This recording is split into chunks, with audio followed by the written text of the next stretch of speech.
사랑하는 성도 여러분, 이 새벽에 우리 예수님을 더욱 사모하는 마음이 깊어지기를 소망합니다. 하나님께 예배하는 것이 가장 즐겁고 복된 시간임을 아는 시간 되기를 소망합니다. 오늘 주시는 말씀은 요한복음 5장 1절로 9절입니다. 38년 된 병자가 고침받는 이야기입니다. 요한복음엔 7가지의 그 기적 이야기가 있어요. 요한복음에는 7가지의 기적 이야기가 있는데, 먼저 우리 앞서 보았던 요한복음 2장이죠. 요한복음 2장 1에서 12절에 보면 물로 포도주를 만든 사건이죠. 가나 혼인잔치에서. 이것은 사복음서를 전체 통틀어서라도 첫 번째 기적입니다. 예수님의 공생의 기간의 첫 번째 기적이었고요. 그리고 두 번째 요한복음 4장 46에서 54절, 우리 앞서 보았던 말씀이죠. 왕의 신하의 아들을 고치신 일인데요. 이 또한 역시 요한복음 4장 54절, 요한복음 4장 54절 보면 공생의 기간 중에 이 또한 이거 두 번째, 또 사복음서를 통틀어서입니다. 두 번째 표적이라고 기록하고 있는 것을 보게 됩니다. 그리고 세 번째는 바로 오늘 본문의 이야기입니다. 38년 된 병자를 고치셨고요. 그리고 네 번째는 요한복음 6장입니다. 요한복음 6장 1에서 15절에 기록된, 여러분 잘 아시죠? 이 오병이어 기적입니다. 오병이어의 사건, 그것이고요. 다섯 번째는 요한복음 6장 16에서 21절, 16에서 21절에 무리를 걸어서 제자들에게 다가온 예수님, 이 기적이고요. 여섯 번째는 복음성에도 잘 나오고 있죠. 바로 실로암 사건 아시죠? 그렇습니다. 요한복음 9장 1에서 7절에 날 때부터 맹인되었던 사람을 고치셨는데요. 그 바로 실로암가에 가서 그 눈을 씻고 오라고 예수님께서 말씀하시면서 그 맹인의 눈을 뜨게 하셨고, 그리고 마지막 일곱 번째는 요한복음 11장입니다. 요한복음 11장 38에서 44절에 이 또한 역시 여러분 잘 아실 거예요. 바로 죽은 나사로를 살리신 이야기, 죽은 나사로를 살리신 사건입니다. 자, 오늘 본문에 등장하는 기적은 세 번째입니다. 물로 포도주 사건, 물로 포도주를 만든 사건과, 그리고 왕의 신하의 아들을 고치신 것, 살리신 것, 그리고 오늘 세 번째입니다. 그런데 흥미로운 것은요, 요한복음에는 이것을 기적이라고 말하지 아니하고 표적이다라고 얘기하고 있어요. 표적이라.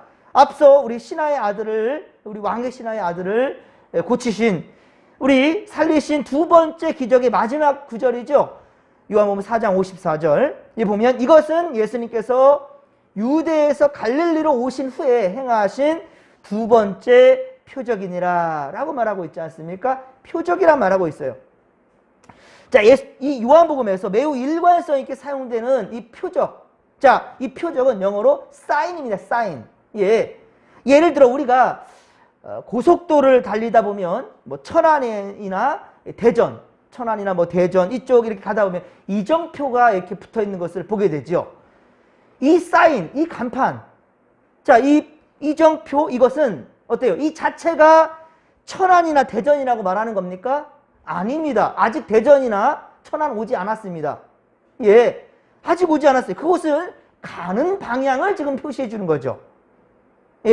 아직 이르진 않았지만 뭐 몇 킬로 앞에 가면 뭐가 있다라는 것을 미리 알려주는 거죠. 요한복음 20장 30에서 31절, 요한복음 20장 30에서 31절에 보면 예수님께 제자들 앞에서 이 책에 기록되지 아니한 다른, 여기서 표적이라 말하고 있어요. 표적도 많이 행하셨으나 오직 이것을 기록함은 너희로 예수께서 하나님의 아들 그리스도이심을 믿게 하려 함이요. 뭐라고요? 믿게 하려 함이요. 믿게 하기 위해서 표적을 나타냈다는 거예요. 또 너희로 믿고 그 이름을 힘입어 생명을 얻게 하려 함이라. 그렇습니다. 이렇게 말씀하고 있어요. 그렇습니다. 성경의 표적들은 표적 자체로서의 중요함보다 그 표적을 통해 바로 예수님이 곧 그리스도시요 생명임을 믿게 하려는 데에 목적이 있는 거예요. 예수 믿음으로 말미암아 구원에 이르기까지 만든, 이것이 바로 하나님께서 이 표적을 보이신 것, 예수를 통하여서 이루어진 것, 이것은 바로 결국은 구원을 주시기 위한 것이란 말입니다. 38년 동안이나 고통 가운데 있었던 이 거듭나지 못한 사람, 자, 이 사람을 고치신 것, 자, 이것은 이 자체로도 매우 중요하지요. 하지만 중요한 것은 이 일을 통해 예수님이 구원자라는 사실을 나타내기 위함이라는 겁니다. 오늘 본문의 사건이 일어난 때를 보면, 자, 1절입니다. 오늘 본문 1절 보면 명절 기간이라고 되어 있죠. 명절. 자, 그런데요, 이것은 앞서 요한복음 2장 13절 이하의 명절인 유월절, 이 유월절에 또 이어서 이 유월절은 아닙니다. 자, 여기 말하는 이거 명절은 유월절은 아니에요. 이스라엘에 보면 예루살렘에 갈 때가 있어요. 이스라엘 백성들이 예루살렘에 올라가야 하는 3대 명절이 있는데 유월절, 칠칠절, 지금 보면 오순절, 바로 성령 강림절 이게 될 수 있겠죠. 하여튼 유월절, 칠칠절, 그리고 장막절, 지금 보면 추수감사절이죠. 11월에. 예, 그러니까 유월절, 칠칠절, 추수감사절 이 세 절기 때는 무조건 예루살렘으로 가서 하나님을 뵈면서 예배해야 됐습니다. 이런 큰 명절이 되면 그렇습니다. 이 유대인들은 흩어져 살다가도 다 모두 한 곳 예루살렘으로 모여야 했습니다. 그리고 예루살렘 도성은 한 주간 동안 거룩한 축제의 마당이 펼쳐지게 되죠. 자, 그리웠던 사람들과 만나서 풍성한 또 음식을 함께 나누며 즐거운 음악 속에 춤을 추면서 삶의 모든 스트레스를 또 날려버리고 또 주님 주신 은혜로 하나님께서 허락하신 그 은혜 가운데 또 남은 또 인생을 살아가는 거예요. 지금 6월절은 아니지만 그러니까 77절이나 장막절이었을 것입니다. 왜냐하면 또 예루살렘으로 모였기 때문이에요. 그렇죠? 다시 예루살렘으로 모였기 때문에. 자, 그런데 3절에 보십시오. 3절에 보면 그 안에 많은 병자, 맹인, 다리 저는 사람, 혈기 많은 사람이 누워서 물의 움직임을 그렇게 기다리더니 라고 말하고 있죠. 건강한 사람이나 그러니까 병든 사람이나 명절을 지키고자 예루살렘으로 다 그렇게 모여든 것입니다. 병자들의 근데 관심은 어떻습니까? 병자들의 관심은 하나님을 예배함이 아니라 일단은 자신의 병고침이 목적이었어요. 자신의 병고침이 먼저였지 하나님께 예배함이 아니었단 말입니다. 사랑하는 성도 여러분, 우리의 급한 상황도 무시할 수는 없겠지요. 우리가 이 땅을 떠나 살 수 있는 것은 아니잖아요. 지금 살아가는 이 순간 우리 삶 가운데 여러 가지 문제들, 고통들, 그 상황 이런 것들을 우리 무시할 수는 없습니다. 그러나 먼저는 우선순위입니다. 먼저는 하나님을 예배함이 되기를 간절히 빌고 소망합니다. 병자들은 자신들의 병고침의 목적이었지만, 자, 그럼 예수님은 어땠는가? 예수님은 많은 병자들, 그 병자들에게 관심이 갔고요. 특히 38년이나 이 참 고통 속에 있었던 이 병자를 주목하셨습니다. 5절에 보면 그렇죠? 이를 바라봅니다. 38년 된 병자는 양문곁, 자, 양문곁 베데스다 못에 있었습니다. 예루살렘에는 여러 개의 문이 있습니다. 그런데 그 중에 이 양문, 자, 이 양문은 제물로 바치기 위해 그 제물이 들어오는 문이었습니다. 양문은 38년 된 병자는 베데스다 연못에서 자, 물의 움직임을 기다렸습니다. 그 이유인즉슨 4절에 보면 유대 전승에 자, 베데스다 연못은 천사가 가끔 내려와요. 가끔 내려와 물을 움직일 때 제일 먼저 그 물 속에 들어가면 어떤 병이든지 그 병에서 낫게 된다는 거예요. 이 이야기가 있었기 때문입니다. 성경의 놀라운 사건은 예수님과의 대화를 통하여서 이루어진다는 거예요. 앞서 우리가 사마리아 여인도 기억하지요? 사마리아 여인도 예수님과의 대화를 통하여서 믿음과 구원의 역사가 일어났다라는 것을 우리는 똑똑히 보았습니다. 사랑하는 성도 여러분, 우리도 주님의 말씀과 그리고 기도와 찬양으로 더 많은 주님과의 관계와 대화가 이루어질 수 있기를 바랍니다. 성도들 간의 오해와 문제들 또한 역시 대화가 없으면 계속해서 그 오해의 골은 깊어질 수밖에 없는 거예요. 대화를 통해서 이루어지는 것입니다. 그렇습니다. 또한 더 중요한 것은 주님과의 대화가 끊기면 안 된다는 거예요. 오늘 보면 6절에 보면 예수님은 38년 된 병자에게 질문합니다. 자, 먼저 말씀을 걸어오지요. 예수님께서 내가 낫고자 하느냐? 네가 이 병에서 낫고자 하느냐? 라고 묻습니다. 환자에게 병이 낫는다라는 것은 너무 원하는 것이고 병을 낫기를 바라는 것은 당연한 일이지 않습니까? 그런데도 예수님은 이와 같은 질문을 합니다. 그것은 무엇일까요?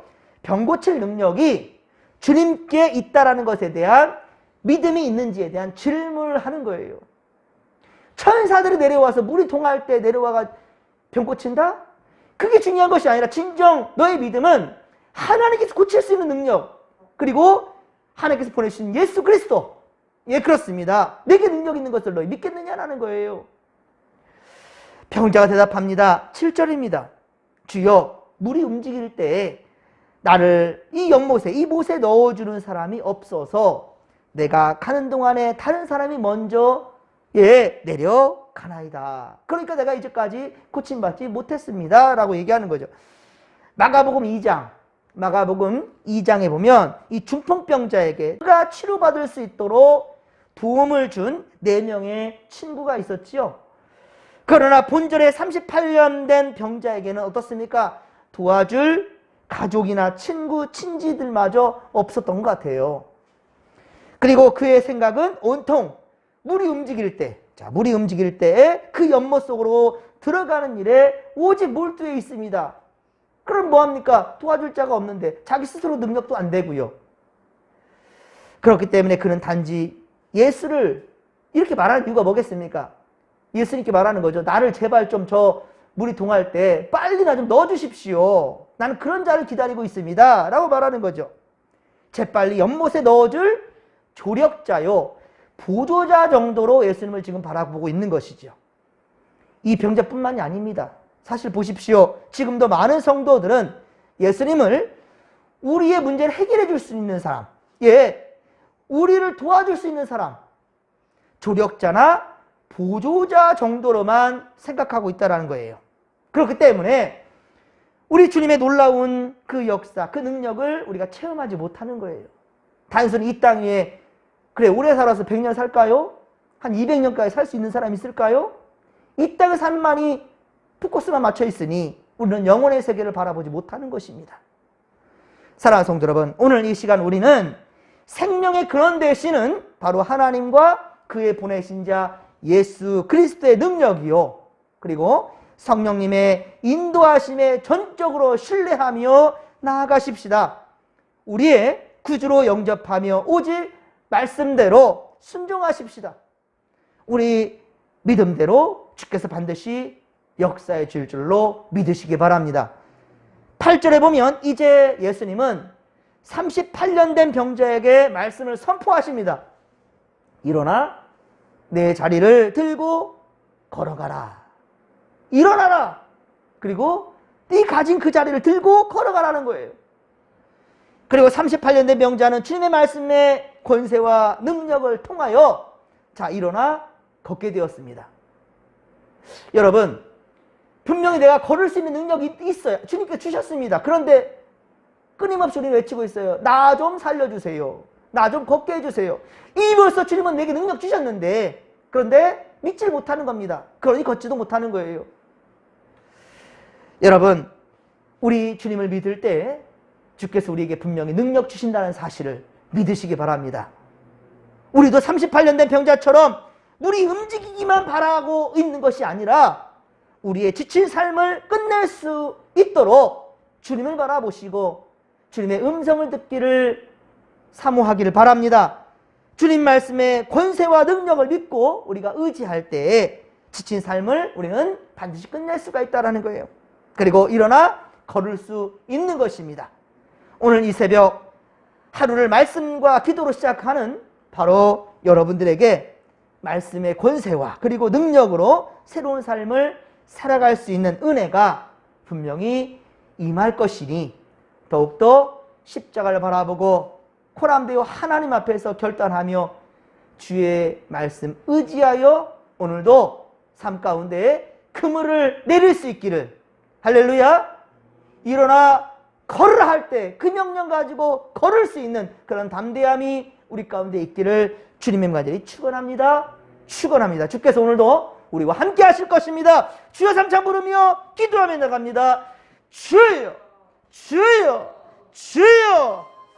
살아계신 하나님 아버지, 고맙고 감사를 드립니다.